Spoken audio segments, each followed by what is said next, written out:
Eh bien, écoutez, on va démarrer. Bonjour à tous. Merci de vous être déplacés nombreux pour assister à cette conférence. Merci à nos invités. Donc, une conférence qui va durer 1 heure sous forme de table ronde. L'objectif va être d'entrer dans les profondeurs de la gestion de crise et des risques. Dans l'objectif JO 2024, nous allons voir avec nos intervenants quels sont les risques potentiels lors de cette période JO, où vont à la fois se cumuler les risques habituels que l'on peut connaître sur la plaque parisienne et que traitent nos partenaires ainsi que la Croix-Rouge, plus des risques spécifiques qui vont être liés aux Jeux Olympiques. Et ces risques peuvent être à la fois des risques communs à l'ensemble de nos institutions, mais chaque structure peut également être amenée à prévoir des risques internes ou des risques qui vont être un petit peu plus spécifiques, étant donné l'organisation de la structure et leur champ d'intervention sur ce type d'événement. Donc, les intervenants, nous avons le docteur Christophe Leroy, qui est à ma gauche, qui est le directeur de la cellule de crise de la PHP depuis maintenant quelques années. Nous avons le professeur Stéphane Travers, qui est le médecin-chef de la brigade de sapeurs-pompiers de Paris depuis 2021, sauf erreur. Nous avons le colonel Barrault, qui est adjoint territorial à l'état-major et qui est là plus spécifiquement sous sa casquette de directeur de programme Jeux Olympiques pour la brigade de sapeurs-pompiers de Paris. Nous avons Loïc Bayetto, qui est le directeur de la cellule de crise de la ville de Paris. Et nous avons Rodrigo Garcia, qui est le directeur général des opérations de la délégation territoriale de la Croix-Rouge de Paris. Et devait être présent le professeur Adnet, qui est le directeur du SAMU de Paris, qui malheureusement était présent ce matin et qui a dû partir pour une urgence, donc il tient à s'excuser de cette absence imprévue. Donc, première question, première interrogation, va être quels sont aujourd'hui pour vos structures les risques que vous anticipez dans cette période des Jeux Olympiques? Est-ce que ce sont des risques spécifiques? Est-ce que ce sont des risques du domaine courant? Et nous verrons ensuite, dans un second temps, comment nous pouvons tous nous préparer à ces risques. Et nous laisserons à la fin 10-15 minutes de manière à ce que vous puissiez poser vos questions auprès des intervenants. Alors, sur la première question, quels sont les risques que nous devons anticiper? Qui se lance pour répondre? La brigade? Bon, alors, j'en ai un petit peu parlé ce matin. Alors, les risques, ils sont multiples pour nous. On a une catégorie des risques qui sont opérationnels. J'en ai parlé ce matin sur les questions que m'a posées Rodrigo. Le risque courant aggravé. Risque courant aggravé, c'est quoi? On va avoir à peu près 3 500 000 personnes de plus qui viendront voir les JO. Alors naturellement, on va avoir un peu plus d'intervention classique. C'est le risque courant qu'on appelle aggravé pour l'occasion. Des risques spécifiques, parce qu'on va avoir des endroits où il y aura des concentrations de personnes importantes, des lieux où effectivement ils se dérouleront les épreuves sportives. Et puis, avec toutes les caméras qui seront braquées sur la capitale de la France à cette occasion, on ne peut pas exclure qu'on ait un risque exceptionnel. On est dans un contexte d'attentat extrêmement élevé.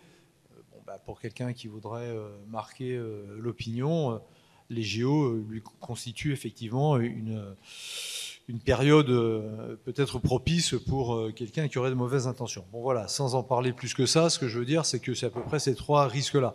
Ça, c'est des risques qui sont opérationnels. Et puis après, on en a plein d'autres. Plein d'autres. J'avais assisté à quelque chose de très intéressant qu'avait fait la PHP, c'est le risque cyber aussi. Faut pas l'oublier. Bon, si demain on n'a pas de 4G ou 5G aujourd'hui, ça peut gêner assez considérablement que ce soit les associations agréées de sécurité civile ou les secours. Donc ça, c'est quelque chose qu'on est en train de regarder également. Un risque logistique, on l'anticipe également. Une grève d'ampleur, plus de gasoil ou d'électricité. Voilà. Bon, ça, c'est des choses sur lesquelles il faut qu'on arrive à travailler et malgré tout, la vie va continuer, quoi. Voilà. Si j'en reste sur la partie simplement opérationnelle, c'est la chose sur laquelle on travaille plus particulièrement et peut-être qu'on pourra développer un petit peu plus tout à l'heure. Oui, on pourra l'avoir sur la partie Voilà. ensuite, Mais en tout cas, préparation. il y a la RH, le cyber, la partie opérationnelle, la partie logistique, presque quelque chose aussi de financier, mais ça on est en train de l'anticiper aujourd'hui pour l'an prochain, puisque le cycle annuel des finances fait que normalement on est en train de débattre du budget actuel. Mais c'est quand même une source d'inquiétude pour nous. Voilà, j'en dis pas plus. Stéphane ? Voilà, sur la partie santé de la brigade, on s'inscrit exactement dans les mêmes risques. L'enjeu pour nous évident et qui est partagé par tous les acteurs ici, c'est d'être efficace quel que soit le contexte. Donc avec une partie du contexte, avec des spécificités auxquelles on se prépare parce qu'elles sont attendues. Les JO, la population, on en a parlé ce matin, l'interaction entre acteurs un petit peu différente d'habitude. Et puis d'autres risques, alors si on parle santé, on a parlé des températures, de la canicule ce matin, le risque pandémique, d'autres situations qui rendraient encore plus compliqué que prévu ce qu'on a préparé pour les JO. Donc voilà, on regarde ce qui a été évoqué par le colonel Barrot, toutes nos faiblesses internes, enfin tous nos risques de faiblesse interne en RH, en logistique, pour que quel que soit le contexte, on soit capable d'assurer le soutien des JO avec une efficacité au bon niveau, optimal et au niveau attendu. Et quand vous parlez de risque RH, on peut penser que la brigade, en tant que militaire, vous avez une grande facilité pour mobiliser vos personnels. Quel est-il plus précisément ? Oui, c'est le cas. C'est-à-dire que notre statut militaire fait que la discussion avec les organisations syndicales est assez simple. Voilà, donc c'est une partie qui est plus simple pour nous. Mais de façon peut-être un peu plus sérieuse, c'est quelque chose qu'on regarde avec nos personnels. Comme je l'évoquais tout à l'heure pour ceux qui étaient sur la précédente conférence, on est classiquement 2000 de gardes sapeurs-pompiers sur Paris et la Petite Couronne chaque jour. Là, on aura des jours où on sera à 2800. Donc on aura effectivement la capacité de mobiliser fortement nos personnels militaires, mais on pourra le faire que sur les 2300 premiers. Après, pour aller à 2008, on est obligé de demander le concours d'un certain nombre de camarades qui ont un statut différent. Donc il faudra prendre en compte. Donc la mobilisation, elle est à peu près acquise pour notre personnel parce qu'on le maîtrise. La demande des 500 derniers, renforcement qu'on a demandé à d'autres structures, là j'ai effectivement encore une petite incertitude et ça fait partie des risques RH qu'effectivement je soulignais tout à l'heure. Merci. Alors, vous avez évoqué le risque cyber. Je vais peut-être laisser la parole à Christophe Leroy de la PHP, donc qui va nous parler de ces risques, mais je crois que le risque cyber est également important côté APHP. Tout à fait, Laurent. Je ne vais pas revenir sur les autres risques, NRBC notamment, qu'on partage collectivement, même si, in fine, quels que soient les risques, on sera un petit peu derrière la ligne d'en but pour être dans l'actualité, et les patients arriveront chez nous, pas au titre de la paix, mais chez nous au titre des établissements de santé, parce qu'on n'est pas tout seul sur la région. Et de ce fait-là, il y a un enjeu de santé publique, de pouvoir surveiller, de faire de la veille épidémiologique, de la veille un petit peu plus spécifique. L'épisode des sardines a peut-être dû vous marquer à Bordeaux, mais nous, ça nous a fait froid dans le dos, parce que ça arriverait en plein JO. Ça pourrait avoir un retentissement majeur. Donc on a des enjeux organisationnels autour de ces questions. On a bien évidemment, comme tout le monde, les enjeux RH, et ça a été évoqué ce matin avec le vivier des personnels que l'on partage tous en multicasquettes, secouristes, mais professionnels de santé, mais professionnels des forces de sécurité intérieure. C'est pour ça que l'institution travaille en ce moment à finaliser le plan côté RH. On a travaillé ligne à ligne, service par service, voir ceux qui devront être mobilisés plus que d'autres par rapport à un été normal. Un été normal, on ferme 18 à 20% de notre capacitaire. Là, on doit être quasiment au-dessus du capacitaire normal. Donc la cible est de pouvoir, à la fin de l'année, valider les plannings pour pouvoir dire aux gens, OK, maintenant on peut vous libérer telle et telle date pour les partenaires. C'est un enjeu majeur du directeur général. Ça a été communiqué cette semaine au travers d'un dispositif interne qu'on appelle le 7JAP, c'est notre 7 jours à la paix, dans lequel l'ensemble des mesures RH ont été diffusées. Si parmi vous, il y en a qui sont de la PHP, allez voir le 7JAP, tout est dedans. Voilà. Et puis derrière, oui, le risque cyber. Les Jeux de Tokyo, notamment, ont été marqués par des attaques multiquotidiennes.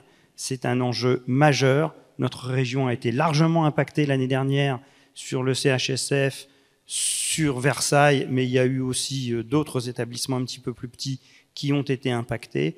Et si le SI s'écroule, si le SI est attaqué, on sera tous dans la difficulté. Et si j'ai un premier message à faire passer, c'est soyez prudents, respectez les règles de vos RSSI ou autres. C'est parfois gonflant de ne pas pouvoir brancher une clé USB sur un PC, mais ça en va de la résilience de nos institutions. Je vais m'arrêter là parce que... Et oublie pas que tu as, je pense, là aussi des risques d'inondation de tes hôpitaux, de risques de... Oui, mais c'est plus classique. Ces risques-là sont plus classiques, sont travaillés en lien avec la préfecture. On était cette semaine mon adjoint était à la cellule de crise à la mairie de Paris pour parler Paris 50 degrés. J'ai participé aux travaux d'ailleurs de la mairie sur ce sujet. Ces risques-là, pour nous, c'est des risques de fond comme pour la brigade. On les travaille, on les anticipe, on les renforce, mais on fait le focus là sur certains points importants. Merci. Alors, je vais laisser la parole à la ville de Paris qui va peut-être nous présenter sa vision des risques qu'on connaît peut-être moins. D'ailleurs, on a moins, nous, Croix-Rouge, l'habitude jusqu'à présent. C'est vrai que nos interlocuteurs historiques depuis très longtemps sont des interlocuteurs santé. Donc, c'est vrai que ça peut être intéressant de rentrer un peu dans le détail de comment vous, ville de Paris, vous appréhendez le risque et sur lesquels vous êtes présents. On a des problématiques qui sont en fait assez similaires à celles des autres. On a des risques qui sont liés au JO avec des possibles aggravations liées au JO. Donc, par exemple, si je vais peut-être exemplariser, ce sera peut-être plus facile de saisir les choses, mais une canicule, typiquement, cette concentration humaine sur des sites de compétition, sur des zones d'attente, fait que nos dispositifs habituels ne sont pas totalement opérants, puisque d'habitude, on a plus de diffusion sur le territoire parisien de nos dispositifs. On a des risques qui sont aggravés aussi par les JO, les risques RH qui sont très forts chez nous. Enfin, si on a une grève des éboueurs, par exemple, comme on l'a eu pendant les manifestations contre la réforme des retraites, on n'a pas les mêmes capacités que la brigade des sapeurs-pompiers. Et du coup, là, un problème de collecte pendant les Jeux Olympiques peut avoir une incidence grave, particulièrement en été, puisque les enjeux d'hygiène ne sont pas les mêmes en été que ce qu'ils étaient en période pré-printanière. Donc voilà, donc ça, c'est tous ces risques-là qu'il faut qu'on documente davantage pour cette période de JO. Et puis un autre risque dont on a peut-être un peu moins parlé, mais c'est ce qui est lié à la captation en fait de nos ressources habituelles par les JO. Et ça, c'est quelque chose sur lequel il faut qu'on travaille très rapidement parce que y a certains moyens logistiques qui ne seront pas disponibles. Je pense à des choses très simples, mais ne serait-ce que les barrières. Les barrières, elles vont être ultra mobilisées pour l'organisation des Jeux et les stocks de barrières sont pas infinis. Les maraudes sociales, donc si la Croix-Rouge fait moins de maraudes, ça veut dire qu'il faut qu'on retrouve des ressources pour faire des maraudes sociales parce qu'il y aura des personnes à la rue malgré ce qu'on se dit pendant les JO, en tout cas dans certains quartiers parisiens. Enfin voilà, tous ces moyens-là, on utilise beaucoup de gymnases d'habitude à des fins soit d'hébergement, soit logistique, soit de stock. Et là aussi, beaucoup de nos gymnases seront captés par l'organisation des JO. Toutes ces choses-là, il faut qu'on arrive à y substituer des ressources nouvelles, des ressources complémentaires, pour ne pas se retrouver totalement perdu s'il y a une crise, même hors JO, qui survient sur le territoire parisien. Merci. Rodrigo, pour la Croix-Rouge. Alors, pour la Croix-Rouge, effectivement, on a les mêmes problèmes. Ce qui nous intéresse, nous, sur les JO, c'est finalement la période. On sort, nous, du côté événementiel, parce que cette période, qu'elle soit les mois d'avant ou les mois d'après, elle va impliquer une grande charge cognitive de l'organisation. C'est-à-dire qu'on va être fortement mobilisé, mais pas uniquement par la ressource, par le besoin de pouvoir travailler, s'organiser en amont et après. Donc du coup, ça c'est déjà quelque chose d'un peu différent, c'est la cinétique de la durée dans le temps de cet événement. Si on devait répartir un peu pour nous les risques, on va avoir deux types de risques, des risques exogènes assez classiques, externes, qui sont les aléas. Ça peut aller des JO, effectivement, un événement exceptionnel, une situation sanitaire, un renfort de la BSPP. Alors, on parle des renforts, s'il arrivait quelque chose à la PHP, en tout cas, la Croix-Rouge serait présente, ou la ville, mais également d'autres types d'activités. La particularité de la Croix-Rouge, c'est qu'on est présent sur l'ensemble du territoire national. Et si demain, on avait des inondations dans le sud, des incendies en Gironde, comme on a pu connaître sur d'autres étés, la Croix-Rouge devra être également présente pour répondre. Et donc, du coup, il sera nécessaire pour nous d'être en capacité d'envoyer en même temps de la ressource pour gérer des centres d'accueil impliqués en Gironde et en même temps gérer les Jeux Olympiques. Ça, c'est le premier enjeu. Donc un enjeu assez classique que tout le monde a déjà identifié, et nous aussi entre nous, c'est le suraccident, on va dire le surévénement pendant les JO. On a les JOP, on est au début août, on est à 500-600 personnes, on a le marathon pour tous, et en même temps, il y a une canicule, on a un attentat, on a quelque chose qui mobilise. Ça, c'est quelque chose qui nous inquiète, mais qui en même temps est quelque chose que l'on connaît bien, malgré la charge. Par contre, un autre sujet qui est important pour nous, c'est qu'on est sur des événements qui ont une cinétique très très longue, et il y a tous les risques qu'on va plutôt appeler endogènes. Et dans les risques endogènes, donc là c'est les risques internes pour nous en tant qu'organisation, je ne vais pas reprendre tout ce qu'ont dit mes collègues, mais on va retrouver tout ce qui peut atteindre notre continuité d'activité. Et là, il y a quand même pas mal de choses. On a parlé de cyberattaques. Nous, on mobilise un nombre incroyable de ressources bénévoles un peu dispersées partout. Les systèmes d'information sont essentiels pour nous. Mais plus largement, nos lieux physiques sont aussi des endroits à risque potentiellement, surtout dans un territoire parisien qui est quand même assez étroit malgré tout. Tout ce qui va jouer sur la continuité d'activité, le volet social pour nous, en termes de ressources, c'est pour nous aujourd'hui un risque. Le risque qu'on a aujourd'hui, c'est de ne pas être présent sur le cœur de métier qui est déjà le nôtre au quotidien. C'est un risque. Et d'autres risques, c'est aussi, et là un peu moins connu et modestement, notre capacité à coordonner un tel dispositif opérationnel sur une durée longue. Parce que ça demande aussi beaucoup de ressources. On parle beaucoup de ressources de l'avant, beaucoup de ressources de secouristes, de bénévoles qui vont faire des maraudes. Mais la coordination demande aussi le fait de réadapter nos états-majors respectifs pour pouvoir répondre à ça.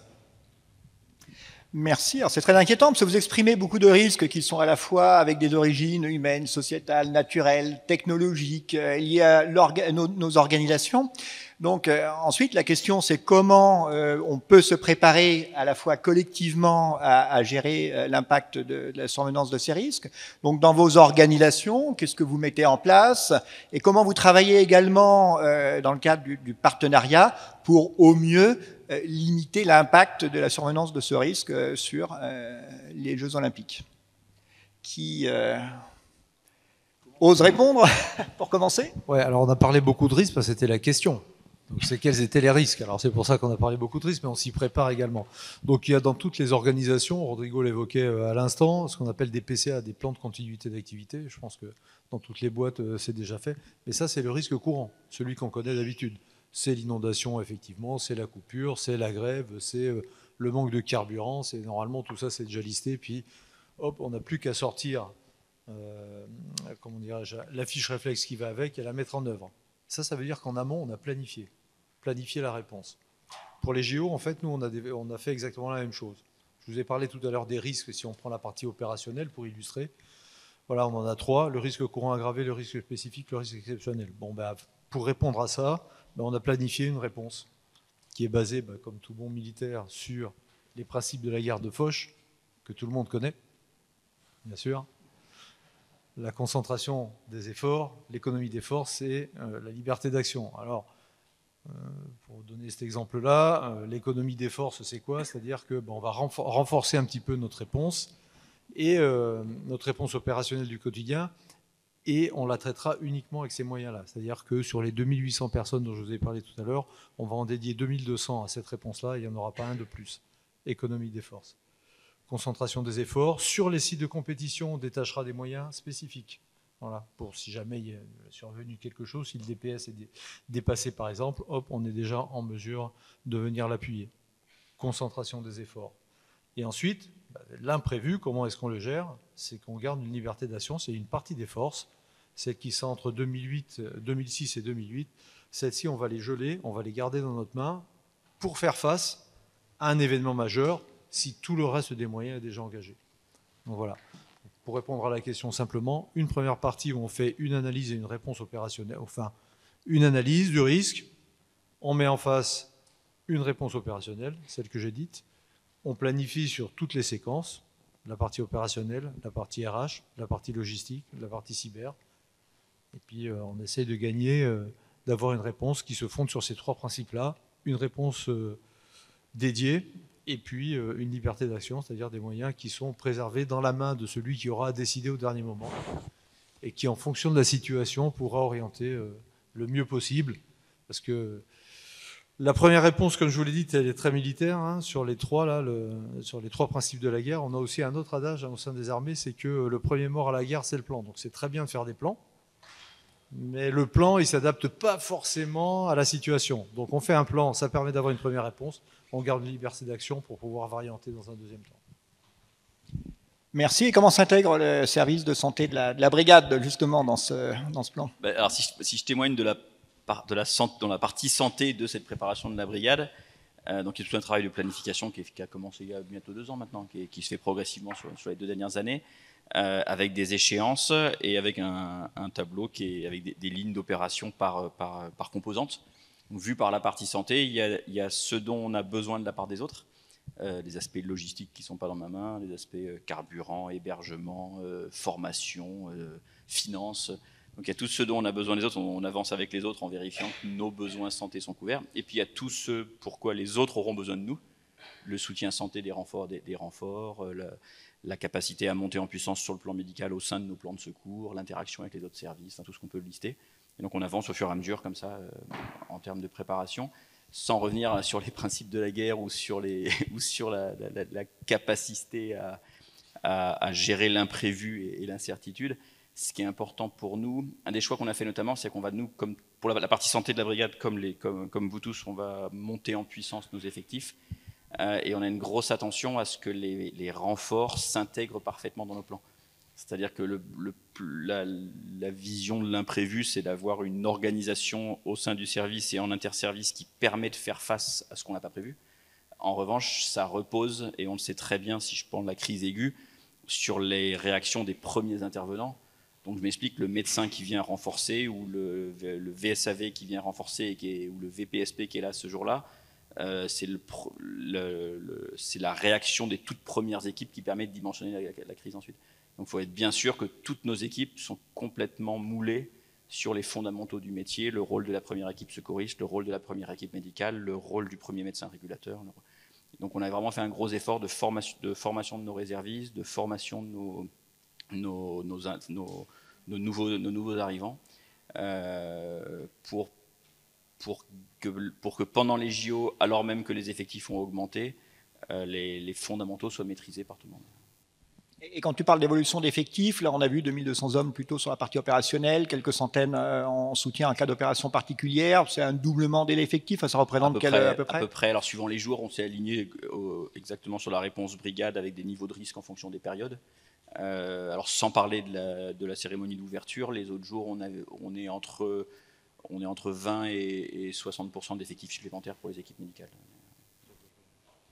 Et alors, la brigade est très connue de nos bénévoles pour l'organisation régulière d'exercices opérationnels. Est-ce que vous prévoyez une montée en puissance jusqu'au JO de l'organisation de ce type d'exercice? Alors, il y en a déjà un certain nombre qui sont prévus et ils sont déjà planifiés. L'intérêt, c'est pas que ce soit la brigade qui les monte, qu'on fasse un exercice qui soit secours santé. L'idée, c'est que ce soit quelque chose qui soit partagé, mais véritablement en interservice, pour plusieurs raisons. Déjà, la coordination des équipes sur le terrain, ce qu'évoquait Stéphane, pour qu'on soit tous au bon niveau. Et puis, parce que derrière, on a aussi un jeu de coordination et de chaîne de commandement, avec des remontées d'informations, avec des gens qui n'ont pas forcément l'habitude de travailler ensemble, mais qui, ce jour-là, devront pourtant travailler ensemble. Voilà. Donc, ce sont des exercices, on en a 7 à peu près, encore de mémoire, jusqu'à l'arrivée des JO, qui sont planifiés par la zone de défense, donc Sébastien Alvarez que vous avez vu ce matin, et qui devraient nous permettre de toucher à peu près à toutes les problématiques. Une partie NRBC, ça a été un petit peu évoqué, une partie avec de nombreuses victimes, bon ça on a déjà un petit peu l'habitude, et puis une partie aussi possiblement avec de nombreuses victimes dans l'eau. Voilà, ou ça, parce qu'une grosse partie nautique pendant les JO, et il faut qu'on s'apprête à avoir potentiellement de nombreuses victimes dans l'eau. J'espère que ce ne seront pas les athlètes, mais normalement ce ne sera pas le cas. Ils n'ont pas besoin de nous, ceux-là. Sur le nautique, certains d'entre vous l'avaient peut-être joué déjà sur un premier exercice au mois de juin sur les quais de Seine, donc je note qu'on en aura un autre. Merci. Christophe, pour la PHP? Oui, nous, le travail il y a eu déjà un gros travail de fait en amont, pour pouvoir avoir globalement le dimensionnement du bon lit au bon moment pour la bonne pathologie, en sachant que l'été, comme je l'ai dit tout à l'heure, on est un cran en dessous. Donc on a fait des analyses Premièrement, en sachant Paris est une ville déjà touristique, donc combien de touristes passent dans l'année, qu'est-ce que ça génère en termes de séjour hospitalier pour pouvoir arriver à dimensionner. Et une chose qui nous rassure, c'est que les gens qui viennent sont plutôt des gens en bonne santé. Hein, le volume de touristes hospitalisés reste faible. Donc ça, c'est quelque chose de rassurant. Maintenant, on aura la surpopulation. Donc effectivement, on doit mettre une couche en plus. Et donc finement, arriver à trouver le bon dosage, car l'enjeu pour nous, il n'est pas la surmobilisation des personnels, pas la sous-mobilisation, mais on doit arriver à un point d'équilibre. Et véritablement, l'enjeu est là, et c'est aussi toute la difficulté. C'est d'arriver à trouver le bon dosage. Tel service, ils peuvent éventuellement avoir une organisation d'un été nominal. Tel autre service, ben malheureusement, non. Par contre, on peut avoir du soutien d'un service A vers un service B, de l'engagement. C'est pour ça qu'au niveau de la direction générale, il y a eu un énorme travail de fait et on a obtenu l'accord du ministère récemment pour des mesures incitatives pour expliquer aux gens, parce que voilà, on est dans un monde où on n'a rien sans rien, il ne faut pas se le cacher. Et donc, malheureusement, nous, on n'est pas comme nos petits camarades. On a derrière les organisations syndicales, on a derrière un certain nombre de comptes à rendre, je dirais, et on a travaillé tout ça en toute transparence pour arriver à un point d'équilibre en ayant quand même derrière toujours le warning la situation inattendue qui va tous nous faire basculer dans l'incertitude à ce moment-là, et on se doit de l'anticiper. Et la PHP, vous avez également des exercices organisés dans les services, au niveau d'un groupement hospitalier, comment ça fonctionne? Alors, on a des exercices, on a déjà un certain nombre d'exercices, je ne dirais pas réglementaires, mais au sens quand même très régulier, autour des annexes 7 et 8 des AFG SU2 sur le NRBC. Et depuis un an, je l'assume auprès de ceux qui sont de l'institution, je mets la pression sur tous les groupes hospitaliers pour la réalisation d'exercices de décontamination, et on va le refaire à partir de janvier pour que tout le monde soit d'équerre. On a quand même le recul des JO et d'un certain nombre de choses qui font qu'on est quand même un petit peu dans le pilotage de crise au quotidien depuis un certain nombre de temps. Il faut aussi laisser le temps aux équipes de souffler, de faire les retours d'expérience et de modéliser les organisations. Là, on travaille à comment on va organiser et revisiter notre organisation de pilotage de crise pour les JO. Chaque crise a globalement une organisation un petit peu spécifique. Certes, on a des fondamentaux qui sont les mêmes, mais derrière, en fonction de l'attendu, en fonction des enjeux, il y a des petites adaptations à faire, et on a un gros travail de formation également sur nos décideurs qui, eux, ne sont pas forcément toujours dans la crise. Le directeur des finances de garde, il n'est pas forcément dans la crise au quotidien. Bon, heureusement, on a nos téléphones, ils nous appellent. Mais voilà, on a un enjeu aussi pour nos cadres, pour notre encadrement qui n'est pas coutumier de la crise, à les former, à les sensibiliser à ça, et c'est un point important pour nous. Et au niveau de la PHP, tout à l'heure, on a fait un atelier sur l'organisation d'un centre opérationnel territorial à la Croix-Rouge de Paris, l'organisation de la structure cellule de crise de Paris. Comment est organisée la gestion de crise entre les différents hôpitaux, entre les différentes structures ? Chaque établissement, chaque site a sa cellule de crise, et on a une cellule de crise centrale avec des liens qui sont bien formatés. Et on travaille en ce moment, ça fait partie de la do-list notamment de la semaine, à adapter notre organisation pour savoir spécifiquement ce qui va se passer et comment on va organiser notre réponse. On l'a vu au travers notamment de l'explosion de la rue Saint-Jacques. Très très rapidement, la PHP est sollicitée directement par les ambassades, par différentes organisations pour savoir si on a des patients. On a un enjeu de réponse aux familles. Et donc dans ce cadre-là, on travaille à adapter nos organisations, à les upgrader. Parce que s'il y a le moindre problème, on aura toutes les ambassades en même temps au téléphone pour savoir s'ils ont des ressortissants, par exemple. Et tout ça, ça doit s'inscrire dans une méthodologie partagée avec nos tutelles, partagée avec l'ARS, partagée avec la zone de défense. Il y a des enjeux aussi de divulgation d'informations. On ne peut pas faire ce qu'on veut à n'importe quel moment. Donc tous ces enjeux-là sont travaillés en partenariat étroit avec l'ensemble de nos partenaires. effectivement, cette notion interservice, on le voit bien, est très importante tout du long de la gestion de la crise. On est tous dépendants, souvent, de l'action d'un autre service. Donc cette notion, effectivement, est importante. Et nous, au niveau de la Croix-Rouge, depuis longtemps, effectivement, on met en œuvre cette partie interservice. Je vous laisse la parole pour la ville de Paris. Comment vous vous préparez ? Je vais pas revenir sur ce qui a déjà été dit. Nous aussi, on adapte nos plans de continuité d'activité à cette situation très particulière. Je voulais juste revenir sur un point qui, à mon avis, est fondamental, c'est effectivement de ne pas surmobiliser, parce que la période est longue. On parle beaucoup des JO, mais après, on a les JO paralympiques, qui, même s'ils vont faire l'objet d'une attention un peu moins forte, notamment médiatique, restent quand même un gros événement, surtout que ce sera sur un moment où la vie reprend un peu son cours normal, c'est-à-dire qu'on sera en rentrée scolaire, et donc on perdra de la ressource là aussi, puisque des gens qui auraient pu venir s'adjoindre au dispositif spécifique JO vont plus être disponibles parce qu'ils devront effectuer leurs tâches traditionnelles. Donc ça c'est un point important.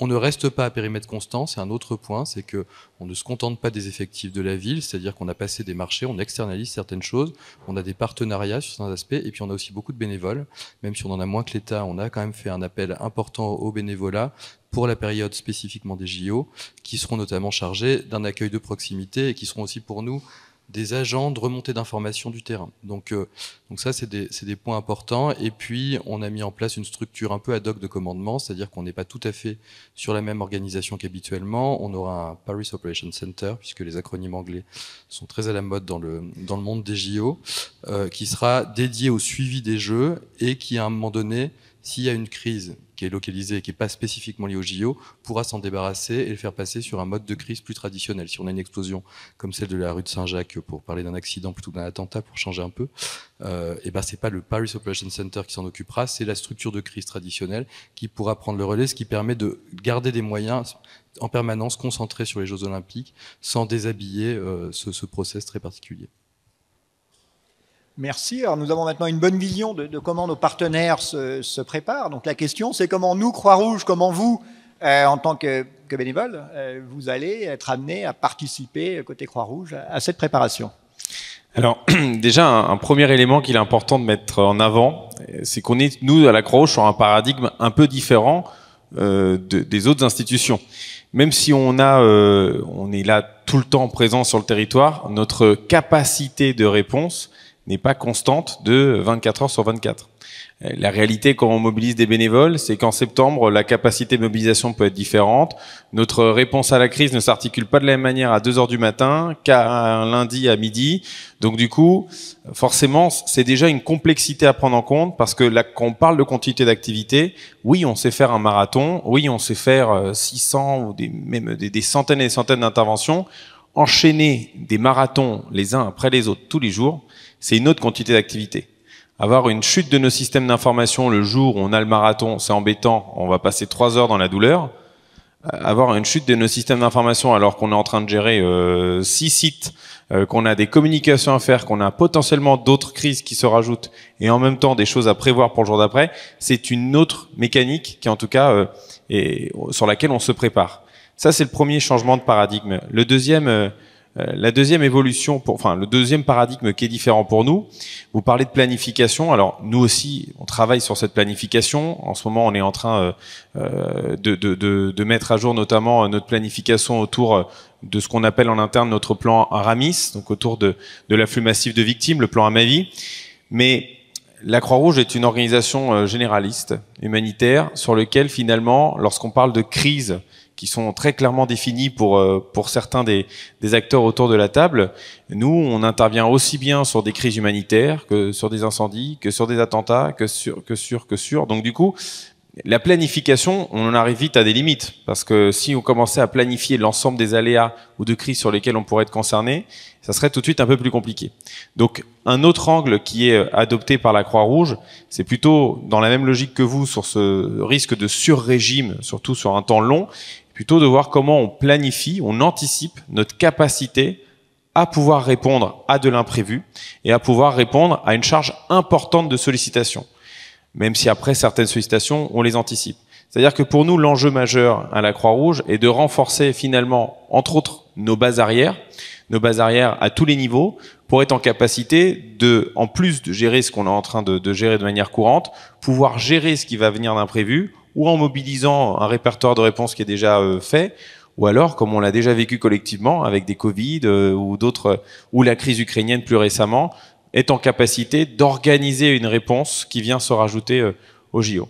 Donc du coup, la planification, oui, mais surtout pour nous, l'enjeu Croix-Rouge, c'est de travailler comment on organise pour que le sur-régime que suppose l'événement et l'aléa soit pour nous finalement quelque chose qui soit absorbable et qu'on ait toujours encore une marge pour gérer l'imprévu.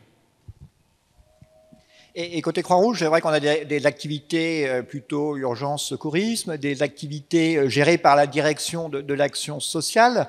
Quel lien encore plus fort la Croix-Rouge va faire dans le cadre des JO? Alors, à la fois sur le service courant, on en a parlé un petit peu, mais en cas de crise, quelle organisation spécifique ou amélioration de l'existant? Alors, sur le côté Croix-Rouge, c'est vrai qu'on était très tourné gestion de crise autour de la sécurité civile, et l'actualité de ces dernières années nous a, malgré nous, de toute manière, mis sur d'autres champs, que ça soit le Covid, que ce soit la crise ukrainienne, et donc du coup, les passerelles se sont fait malgré nous. Après, pour pouvoir préparer et travailler ce chantier-là, ça veut dire aussi que nous, on doit repenser la manière dont on conduit le commandement de nos opérations, de manière plurielle, c'est-à-dire avec une vraie connaissance et une vraie plus-value sur le côté sécurité civile, parce qu'on est riche de beaucoup de choses qu'on partage, de doctrines, de plans, mais il faut aussi qu'on construise ce répertoire de réponses sur le côté social. Et à ce titre, par exemple, on a un lien avec la ville de Paris en tant qu'acteur opérationnel de gestion de crise sur des crises qui toucheraient notamment des volets beaucoup plus sociaux. Donc ça veut dire se préparer en termes de matériel, ça veut dire également avoir un espace dans nos cellules de crise, dans nos cellules opérationnelles pour pouvoir gérer ces volets-là. Et pour se préparer, du coup, Laurent, on a un enjeu majeur dans ces 10 mois de pouvoir se former, de monter en compétences et de manière plus large.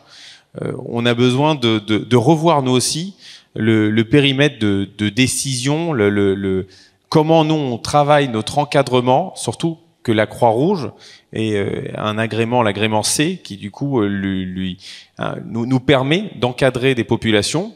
Donc on l'a vécu pour l'Ukraine, on a encadré plus de 4000 bénévoles ponctuels parisiens, mais ça c'est encore un autre enjeu qu'il faut intégrer parce que c'est une force de frappe essentielle et attendue des associations agréées de sécurité civile. Merci. Donc là, je crois qu'on a fait un tour relativement déjà complet sur les risques et la préparation. Donc, je vous avais promis un quart d'heure pour vos différentes questions qui doivent être nombreuses. J'ai cru comprendre qu'on avait à la fois des professionnels de santé, vous êtes soit secouriste ou plutôt côté action sociale. Donc maintenant, à vous la parole. Profitez de nos intervenants pour poser toutes vos questions. On n'a pas de micro dans la salle, donc il faut parler un petit peu fort.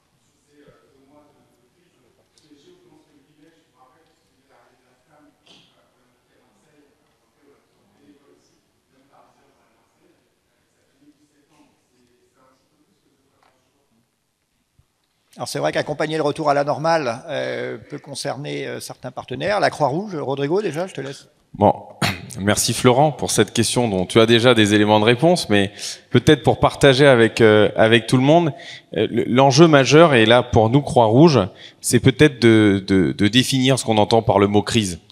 On en a parlé ce matin. Bon, la crise en plus on l'utilise à tout va, dans tous les sens, tout est crise. Dans nos secteurs respectifs. À la Croix-Rouge, pour nous, la crise, c'est pas une situation d'exception. Ce qui nous met réellement en crise, c'est lorsqu'on a un répertoire de réponses qui n'existe pas ou est plus adapté. C'est-à-dire que répondre à un CAI, ce qu'on appelle chez nous un déclenchement pour mettre en place un CAI en urgence, ce n'est pas une crise. C'est un répertoire qu'on a l'habitude de mettre en œuvre et il est censé être éprouvé et on a l'habitude de le faire. Lorsqu'on travaille avec la ville de Paris sur des problématiques liées à la mobilité, en anticipation, sur les publics précaires, sur les publics fragiles, le sens même de la journée qu'on est en train de faire aujourd'hui, c'est de construire des répertoires de réponses qui nous permettent que peut-être demain nous serons dans une situation exceptionnelle, on sera en tension, ce sera peut-être contraignant, mais ce ne sera pas une crise. Donc du coup, qu'est-ce que nous on appelle crise? C'est le répertoire qu'on n'a pas et qui reste à écrire. Et ce répertoire, et qu'il soit très clair pour nous, ne concerne pas uniquement l'événement des JO ou des JOP. L'événement de la crise, cet événement où il va falloir qu'on arrive à trouver des répertoires, commence bien avant et s'étale bien après, Florent, bien après le mois de septembre. C'est-à-dire que, au même titre qu'on se concentre beaucoup sur le mois d'août, vous savez, réellement, nous, notre inquiétude du mois d'août c'est pas réellement le mois d'août. Le début du mois d'août, il y aura bien une euphorie, un enthousiasme qui va mobiliser des bénévoles. Les faire durer dans le temps, ça sera un autre enjeu. Les mobiliser au mois de juin, lorsqu'il fera beau et que tout le monde aura en tête que du coup il y a les JO en juillet-août, ce sera plus compliqué.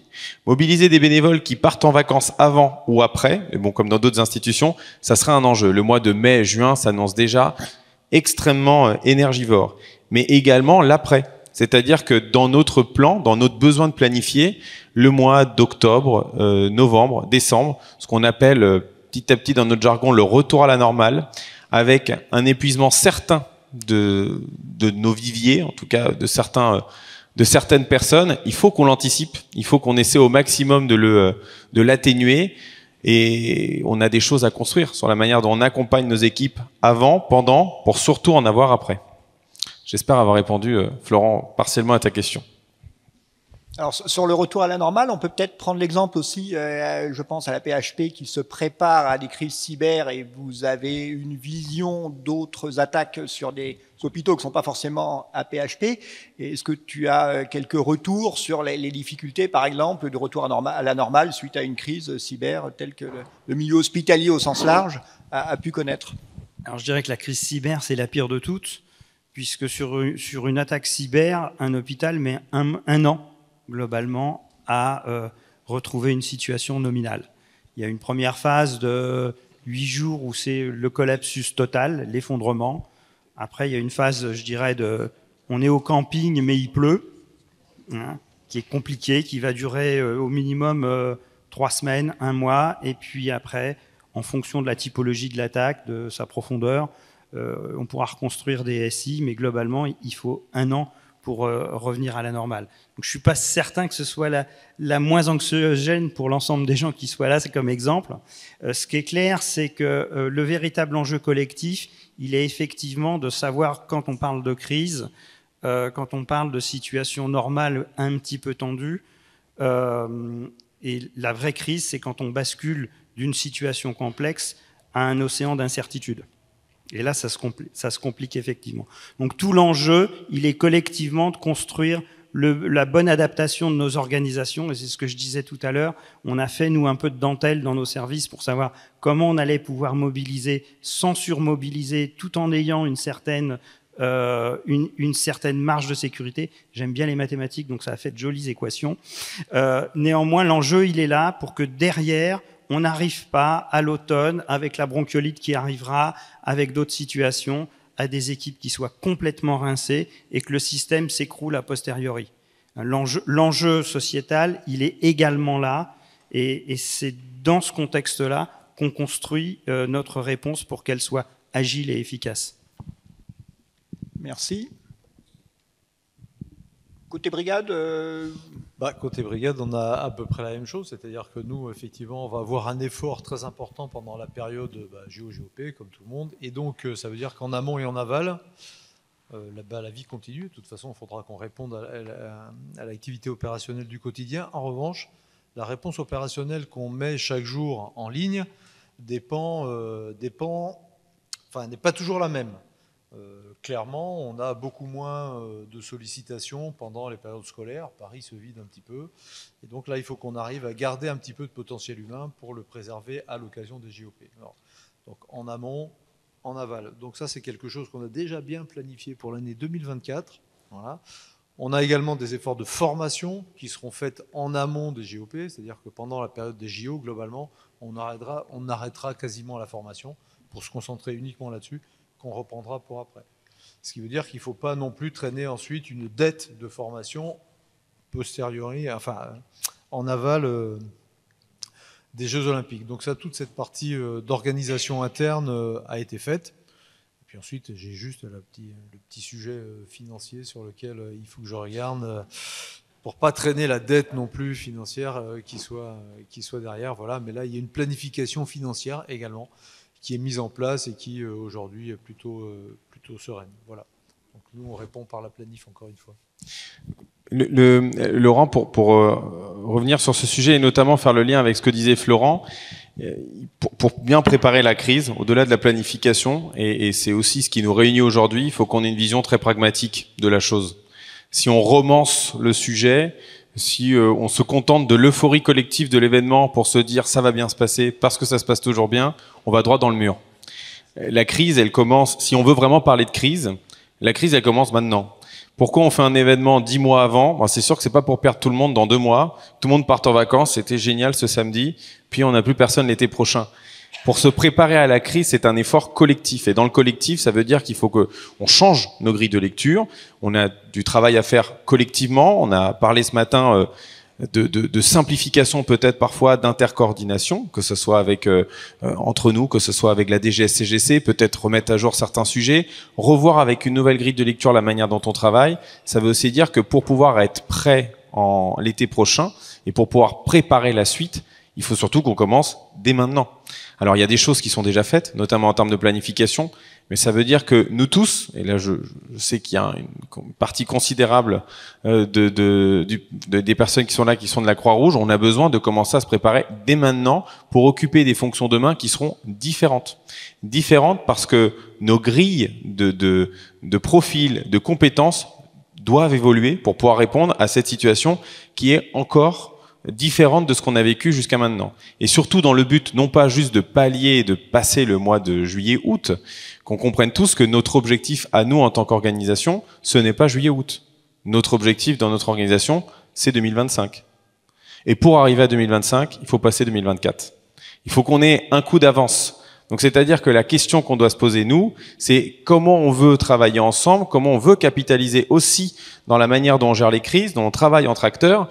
Et les Jeux Olympiques sont et doivent être une opportunité pour nous de pouvoir faire changer, même si un peu dans la contrainte, mais c'est souvent dans la contrainte où on est les meilleurs. Hein. Et on a fait le plus évoluer nos doctrines.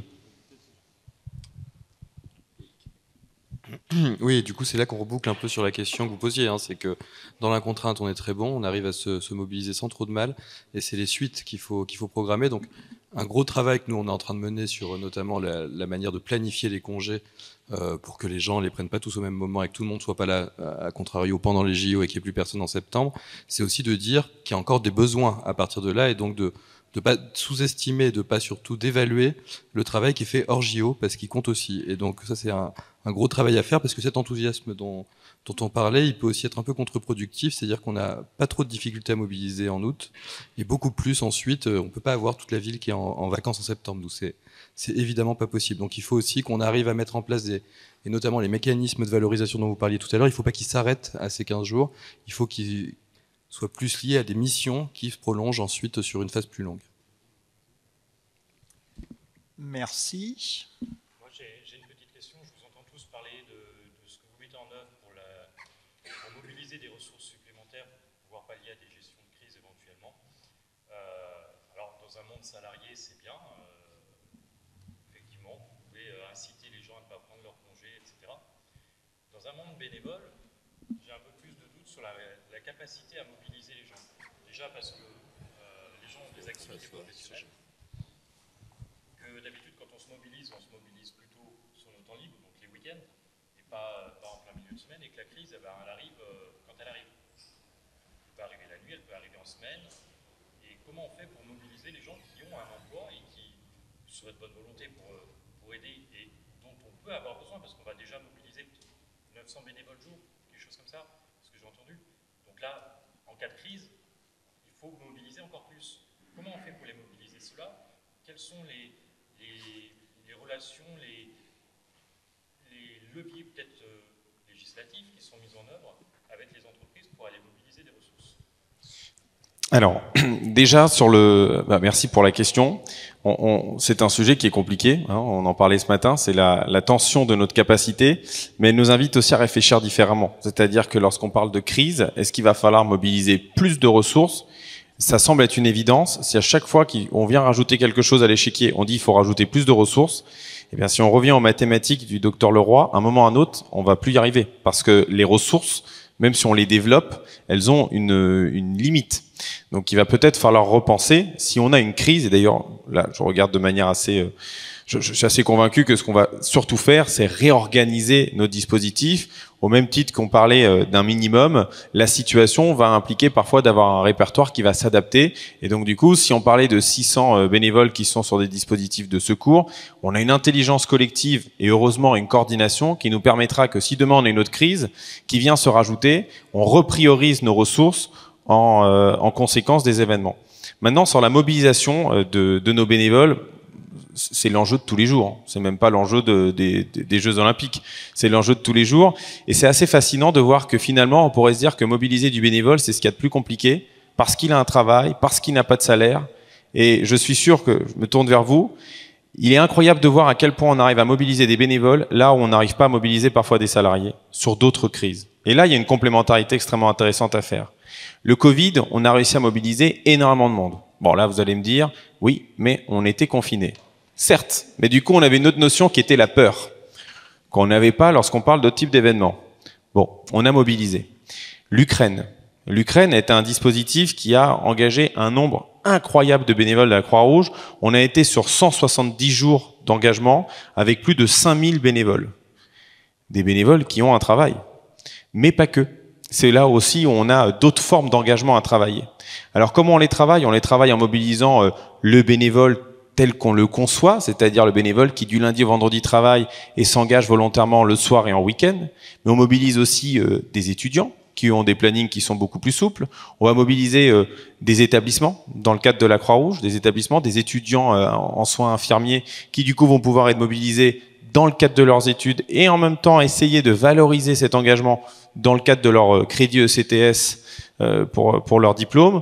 On est aussi en train de travailler avec des écoles de commerce. Là, on est avec le groupe Omnes où il y a qui compte plus de 36 000 étudiants pour voir comment on peut valoriser l'engagement d'étudiants et les intégrer du coup dans nos équipes. C'est là où il faut absolument, lorsqu'on parlait de paradigme, qu'on réfléchisse différemment. Qu'on réfléchisse différemment. Alors, ça va pas forcément toujours être simple, parce que tous ces bénévoles nouveaux, tous ces publics différents, ça veut aussi dire qu'il faut avoir des manières de les encadrer différentes, des manières de les accompagner différentes.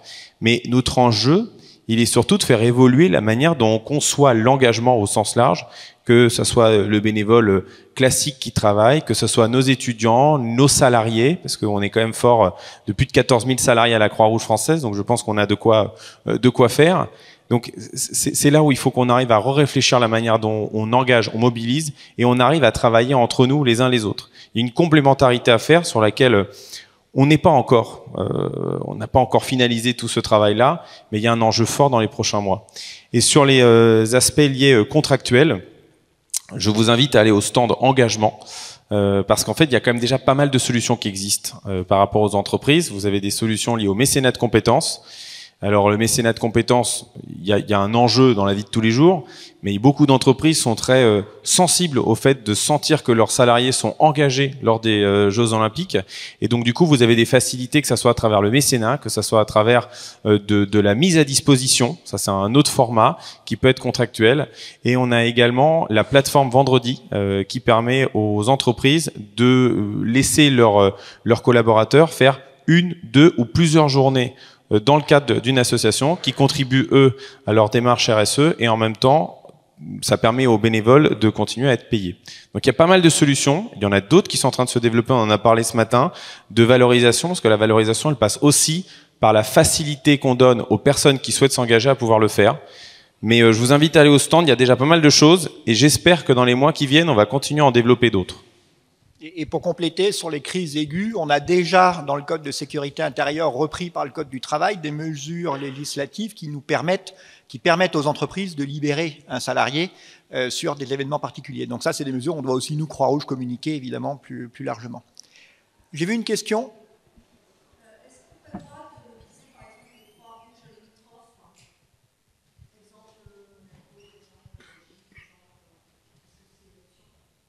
Alors, c'est plus qu'une option. Ça va être, c'est déjà, on est déjà en contact avec d'autres sociétés nationales Croix-Rouge pour pouvoir bénéficier de personnel en plus, mais aussi de l'expertise et la richesse qu'ils peuvent nous apporter.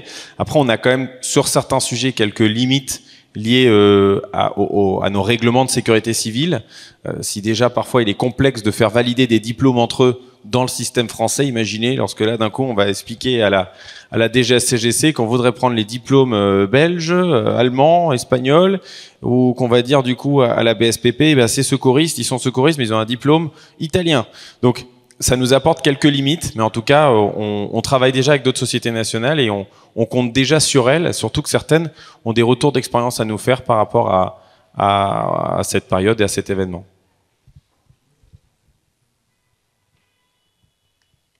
Oui.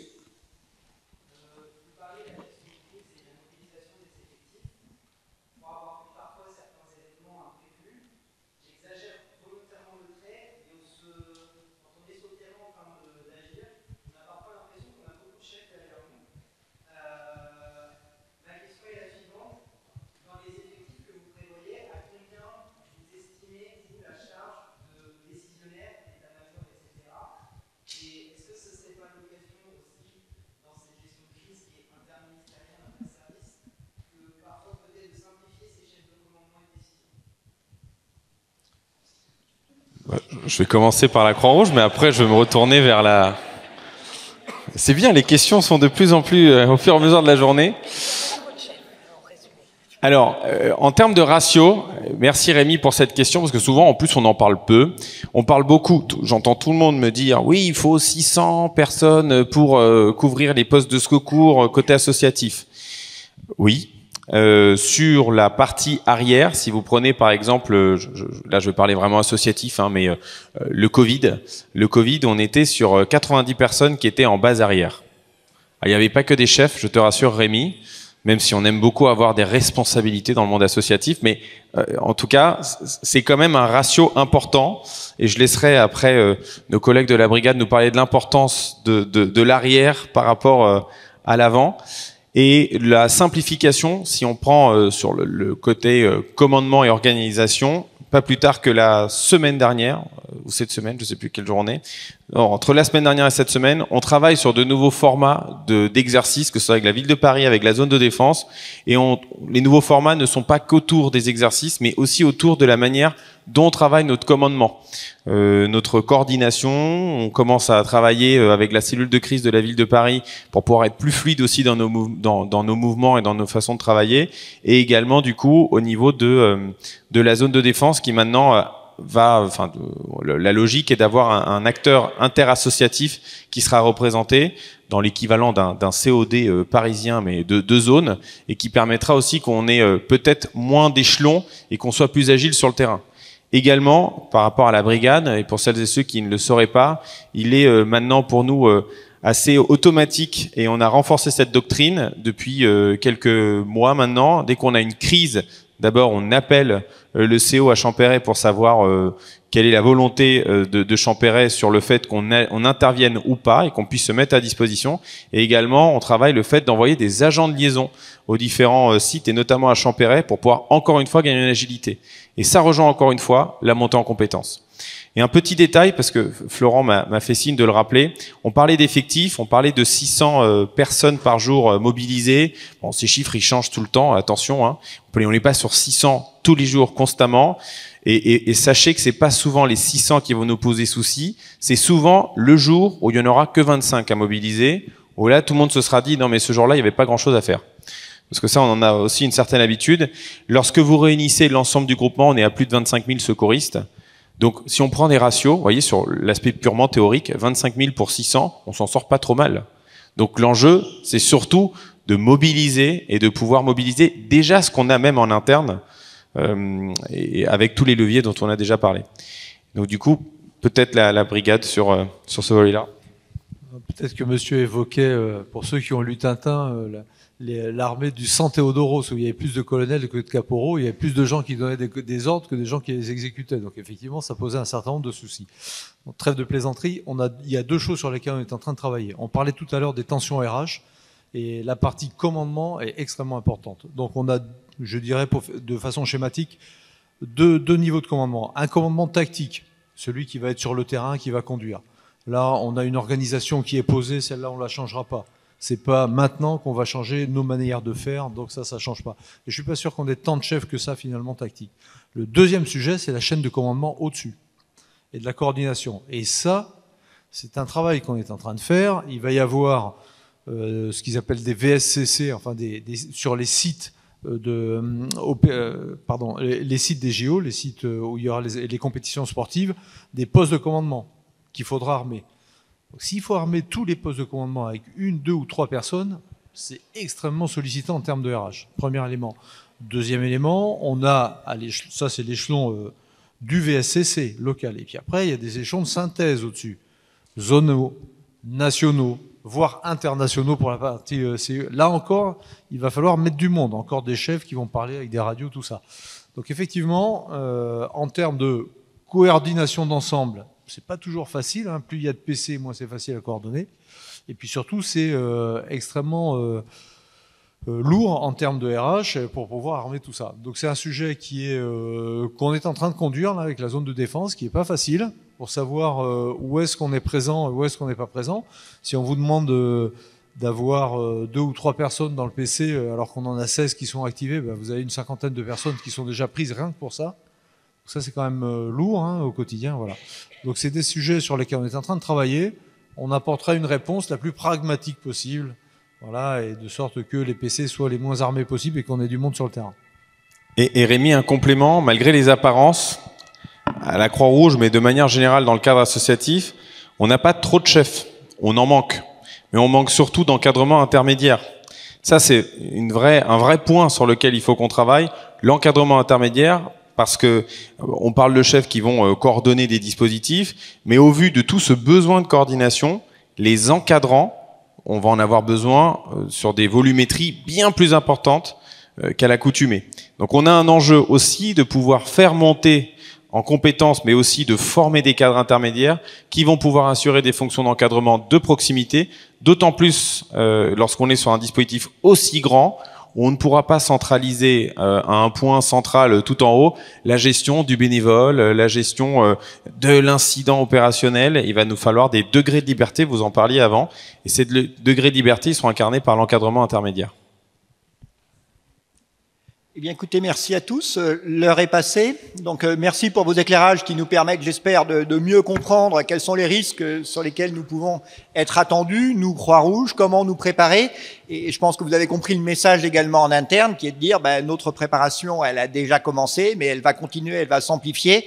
Et au niveau local, eh bien, l'ensemble des interlocuteurs, présidents, directeurs locaux vont être les acteurs pour vous intégrer dans cette préparation pour les Jeux Olympiques. Merci à tous, merci aux intervenants.